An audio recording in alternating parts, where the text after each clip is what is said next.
Governo federal zera os impostos de importação do etanol e de 6 alimentos. 1.300.000 trabalhadores receberão o abono salarial do PIS/PASEP a partir de hoje. E você vai ver também. Rússia afirma que governo busca negociações mais significativas com a Ucrânia. Governo americano adverte sobre a possibilidade de ataque cibernético russo. E ainda, um balanço no número de vacinados contra a Covid aqui no Brasil. Leilão de concessão do Parque Nacional do Iguaçu, no Paraná, acontece hoje na Bolsa de Valores de São Paulo. Você confere a partir de agora no Jornal Toda Hora, segunda edição. Olá, boa tarde, seja muito bem-vindo ao Jornal Toda Hora, segunda edição. Estamos ao vivo e agora são 1h01 pelo horário de Brasília. E vamos juntos dar uma olhada nos destaques desta terça-feira no Brasil e no mundo. O governo federal zerou os impostos de importação do etanol e de 6 itens da cesta básica. A medida, que tenta amenizar a inflação, deve ser publicada no Diário Oficial da União desta quarta-feira e vai valer até o fim do ano. Após reunião extraordinária com o Comitê Executivo de Gestão da Câmara de Comércio Exterior, o Ministério da Economia anunciou a redução a 0 das alíquotas de imposto de importação do café, margarina, queijo, macarrão, açúcar e óleo de soja. A alíquota do etanol também vai ser zerada, tanto para o álcool misturado na gasolina como para o vendido separadamente. Esses produtos tiveram prioridade para a redução do imposto pelo peso que exercem no dia a dia da população. O objetivo do governo é amenizar as pressões inflacionárias influenciadas pela guerra na Ucrânia e pela pandemia do coronavírus. Além disso, também foi aprovada a redução em mais de 10% do imposto de importação sobre máquinas e bens de informática e de telecomunicações a partir de 1º de abril. A medida pretende facilitar a compra de equipamentos usados pelos produtores industriais e baratear o preço de alguns itens tecnológicos. Segundo o secretário executivo do Ministério da Economia, Marcelo Guaranis, a medida tem como objetivo segurar a inflação e aumentar a competitividade no país. Reduzir imposto de importação é muito importante para todo mundo, para a competitividade e para a produtividade. Esses produtos de informática, de telecomunicação e os bens de capital são importantíssimos para toda a indústria. Toda a indústria tem acesso a produtos mais baratos, que são insumos para a produção de tudo que eles produzem. Em relação aos alimentos, o Ministério da Economia informou que os produtos zerados de imposto estão pesando na inflação, principalmente para as famílias de menor renda. E ainda de acordo com a pasta, a medida deve fazer o preço da gasolina cair até 20 centavos para o consumidor. Atualmente, o litro da gasolina tem 25% de álcool anidro. Por causa da alta recente dos combustíveis, o governo espera que a redução na tarifa de importação praticamente zere os efeitos do último aumento. E governadores estaduais decidiram prorrogar o congelamento do ICMS sobre a gasolina, o etanol e o gás natural por mais 90 dias. A medida acabaria no dia 31 de março.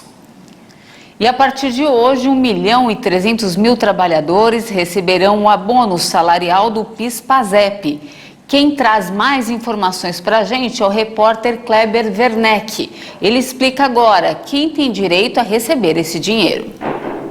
E tem direito ao abono os trabalhadores que receberam em média até 2 salários mínimos no ano passado e trabalharam pelo menos 30 dias com carteira assinada. Também é preciso estar inscrito no PIS/PASEP há pelo menos 5 anos e ter os dados atualizados no RAIS, que é a Relação Anual de Informações Sociais. O valor pode chegar a 2 salários mínimos, mas depende da quantidade de meses que a pessoa trabalhou no ano anterior. As consultas podem ser feitas pelo telefone 158 ou então pelo aplicativo Carteira Digital do Trabalhador. O dinheiro do PIS será depositado na Caixa para quem tem conta no banco. Quem não tem conta pode fazer o saque pelo aplicativo Caixa Tem. Já o PASEP será depositado no Banco do Brasil, também para quem tem conta. Quem não tem conta pode fazer a transferência nos terminais de autoatendimento. De São Paulo, Kleber Werneck. E agora a gente fala sobre o conflito no leste europeu.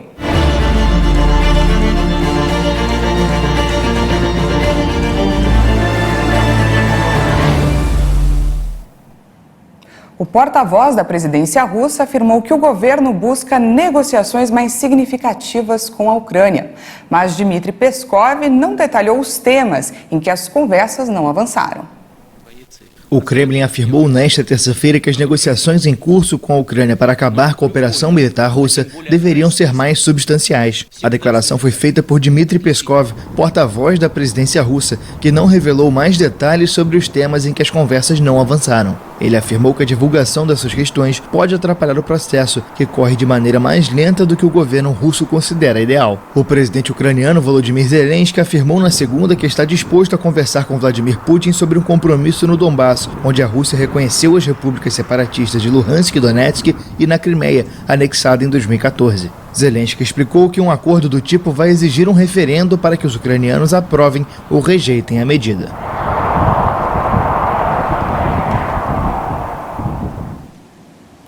Segundo o presidente americano Joe Biden, a Rússia pode usar armas químicas e biológicas na Ucrânia. O democrata ainda destacou para uma resposta severa caso isso aconteça. O democrata lembrou que Moscou acusou recentemente Washington de armazenar esse tipo de armamento na Europa e também disse que o governo ucraniano teria armas químicas e biológicas. Biden negou as duas suposições e disse que o fato de citar essa ameaça é um sinal claro de que o presidente russo Vladimir Putin está considerando usar ambos os tipos de armas. O presidente americano ainda advertiu para uma resposta severa do Ocidente, caso decida seguir adiante sem dar mais detalhes. O alerta segue as declarações feitas por seu governo no início do mês, assim como por outras nações ocidentais, depois que autoridades russas acusaram a Ucrânia de tentar esconder um suposto programa de armas químicas apoiado pelos Estados Unidos. O governo norte-americano advertiu sobre a possibilidade de ataque cibernético russo e pediu que as empresas mantenham cautela. Segundo o democrata, os serviços de inteligência indicam uma crescente ameaça cibernética russa. Biden pediu às empresas americanas que preparem defesas imediatamente.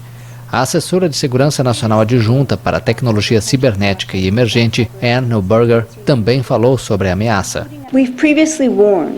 Já alertamos anteriormente sobre o potencial da Rússia de realizar ataques cibernéticos contra os Estados Unidos, inclusive como resposta aos custos econômicos sem precedentes que os Estados Unidos e aliados e parceiros impuseram após a invasão russa da Ucrânia. Estamos fazendo isso com base na evolução da inteligência de ameaças de que o governo russo está explorando opções para possíveis ataques cibernéticos em infraestrutura crítica nos Estados Unidos.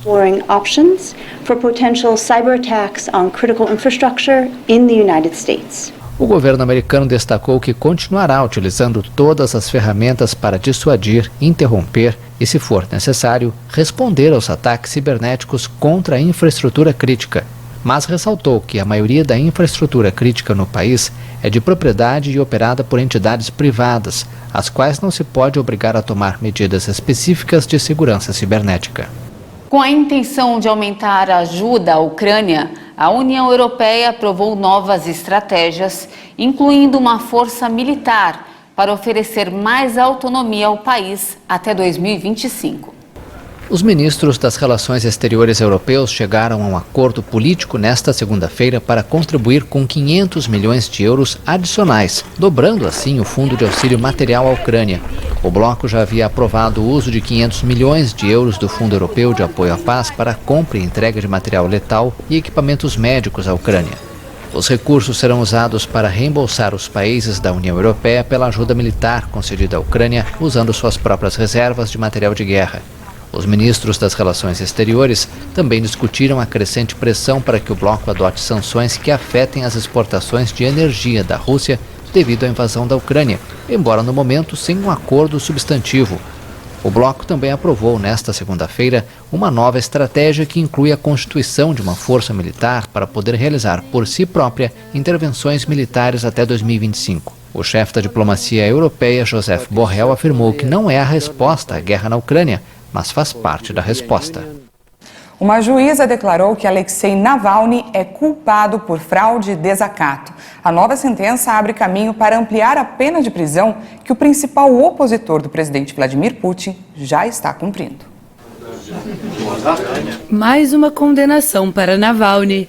Um tribunal russo declarou nesta terça-feira que o opositor ao Kremlin é culpado por desvio de fundos e desacato, o que pode aumentar consideravelmente sua sentença de prisão. Os investigadores acusam Navalny de desviar para uso próprio vários milhões de dólares em doações que foram feitas para as suas organizações políticas. O Ministério Público havia solicitado na semana passada que a pena de 2 anos e meio de detenção que Navalny cumpre há pouco mais de um ano fosse aumentada para 13 anos de prisão.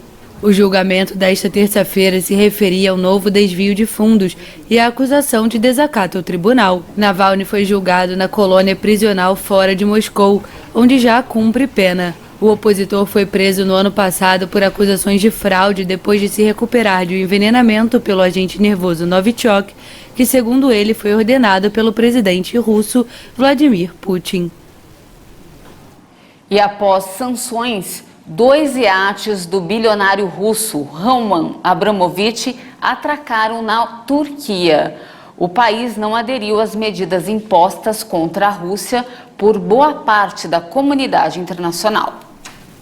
O Eclipse, um iate de 163 metros de comprimento com bandeira de Bermudas, atracou na manhã desta terça no porto de Marmaris. O Eclipse é o segundo maior iate do mundo e chegou à Turquia depois do Solaris, também de Abramovich, de 140 metros de comprimento. Países ocidentais adotaram sanções sem precedentes contra a Rússia devido à invasão da Ucrânia. Bilionários e pessoas próximas ao presidente Vladimir Putin estão na lista de afetados. Iates pertencentes a bilionários russos já foram apreendidos em vários países. Desde o primeiro dia da invasão russa na Ucrânia, que foi no dia 24 de fevereiro, uma rádio local de Lviv mudou drasticamente a programação. Substituiu os programas de entretenimento pela cobertura da guerra. Esse foi o caminho que eles encontraram para informar dezenas de milhares de ouvintes sobre o conflito. Em quase um mês de guerra, a estação, que está no ar há cerca de 30 anos, se transformou em um elo ainda mais crucial entre os ouvintes e as autoridades. Antes da invasão, a rádio tinha entre 300 e 400 mil ouvintes por dia. Agora, esse número dobrou. Os ouvintes agora são informados sobre o fechamento de escolas e a situação humanitária na cidade. Eles também recebem atualizações sobre os combates no sul e leste do país. Posso dizer que a guerra afetou muito nosso trabalho, porque existe um fator psicológico que inicialmente nos impediu de trabalhar, porque não podíamos ficar indiferentes ao que acontece.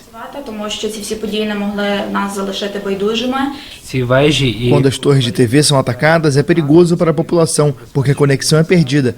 Mas não vamos deixar os russos contarem com isso. Somos pessoas que resistem e mesmo que Deus nos livre, eles destruam uma torre de TV, subiremos em uma árvore com uma antena e ainda vamos ligar o rádio onde quer que estejamos, não tem problema.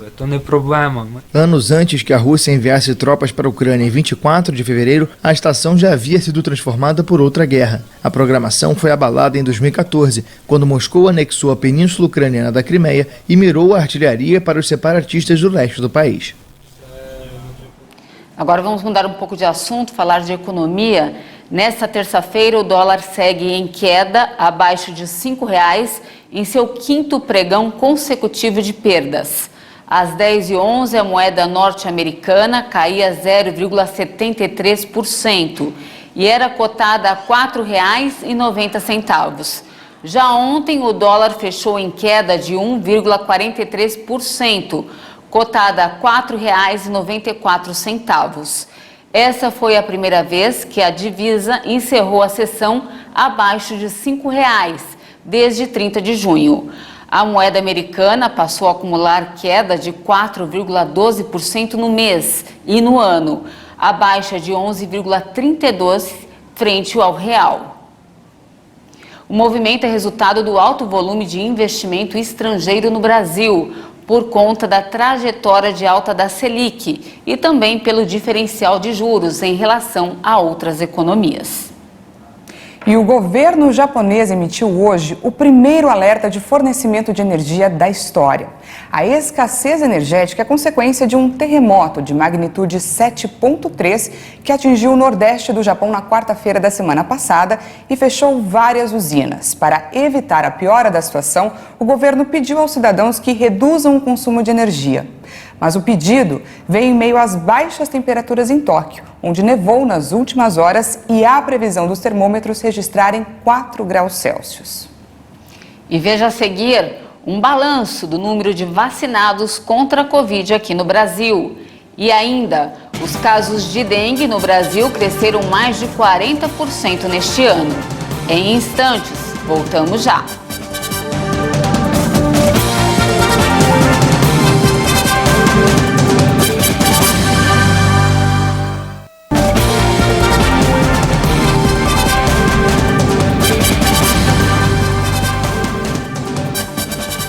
Já estamos de volta ao vivo, agora 1h19 pelo horário de Brasília. E olha só, acontece nesta tarde, na Bolsa de Valores de São Paulo, o leilão de concessão do Parque Nacional do Iguaçu, localizado no Paraná. O projeto prevê investimentos de mais de 500 milhões de reais em novas infraestruturas ao longo de 30 anos. O Ministério do Meio Ambiente realiza o leilão do projeto da concessão do Parque Nacional do Iguaçu, considerado um dos maiores projetos de concessão já realizados no setor de infraestrutura.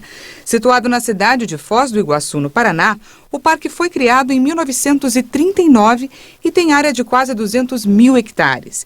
É considerada a maior reserva remanescente de Mata Atlântica da região e tem o título de Patrimônio Natural da Humanidade. O parque recebe, em média, mais de 2 milhões de turistas por ano. O edital prevê à empresa que vencer a concessão que ela não vai poder cobrar pelo ingresso um valor além do estabelecido em contrato. Também não vai ser possível realizar pacotes especiais para visitas de mais de um dia, para incentivar a permanência do turista. Moradores dos 13 municípios do entorno terão desconto no ingresso e devem pagar 20% do valor máximo previsto.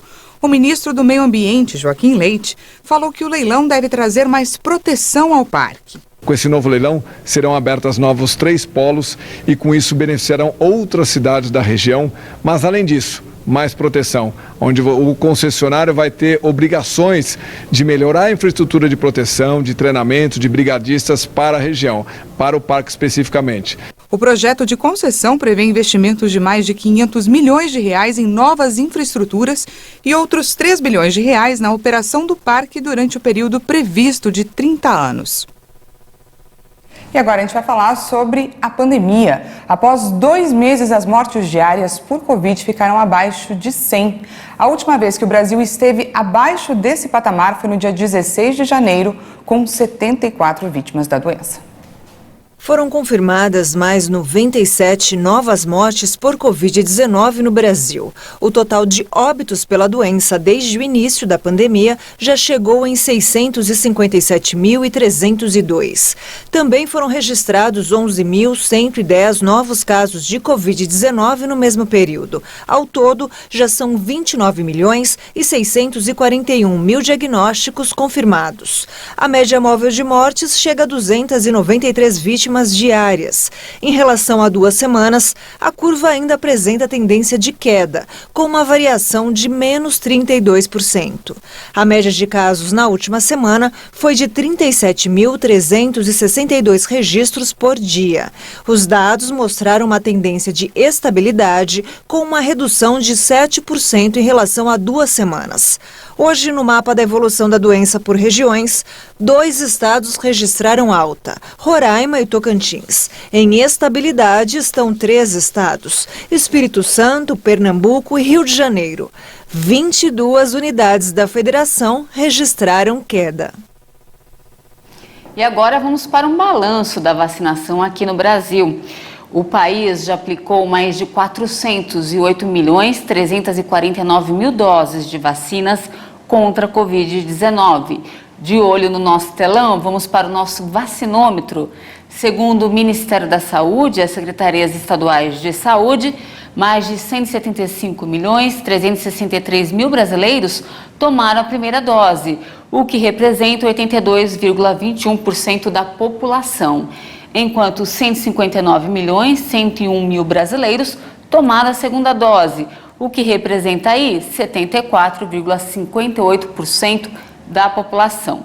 E a dose de reforço já foi aplicada em 73.884.000 pessoas, cerca de 34,64% dos brasileiros. E o Ministério da Saúde deve recomendar a 4ª dose para idosos com 80 anos ou mais, ainda nesta semana. 7 estados já estão adotando, por conta própria, a nova dose adicional. E a capital paulista já decidiu antecipar a aplicação da 4ª dose contra a Covid para as pessoas com mais de 70 anos a partir do dia 29. E uma última informação, o Ministério da Saúde disse que cresceram mais de 40% os casos de dengue aqui no Brasil neste ano. A redução de ações preventivas durante a pandemia de Covid pode ter sido uma das causas do aumento. Entre 2 de janeiro e 12 de março deste ano, foram feitas mais de 161 mil notificações de prováveis infectados pela dengue. O número de casos da doença no Brasil cresceu 43,9% nos primeiros meses do ano. Segundo o boletim epidemiológico do Ministério da Saúde, a região Centro-Oeste apresentou a maior taxa de incidência, com 204 casos por 100 mil habitantes. Em seguida, aparecem as regiões Norte, Sul, Sudeste e Nordeste. O país registrou 154 casos graves de dengue e mais de 1.500 com sinais de alarme. Os sintomas como dor abdominal intensa, vômitos persistentes e sangramentos na gengiva indicam um quadro grave. A Fiocruz avaliou que o cenário é de atenção e que o aumento de casos pode ter sido provocado pelo efeito da pandemia de Covid-19, que reduziu as ações de controle do mosquito transmissor da doença, ou ainda pelo período chuvoso registrado neste início de 2022. A população também tem uma tarefa importante para evitar mais casos: relembrar o cuidado básico de esvaziar pontos de água parada, como vasos de plantas, caixas d'água e piscinas. E é por isso que é tão importante a prevenção, não é, Paty? Com certeza, tem que tomar cuidado. Essa edição fica por aqui. Muito obrigada pela sua companhia. A gente volta a se encontrar daqui a pouquinho na edição de 1h50. E claro, eu espero você. Até mais.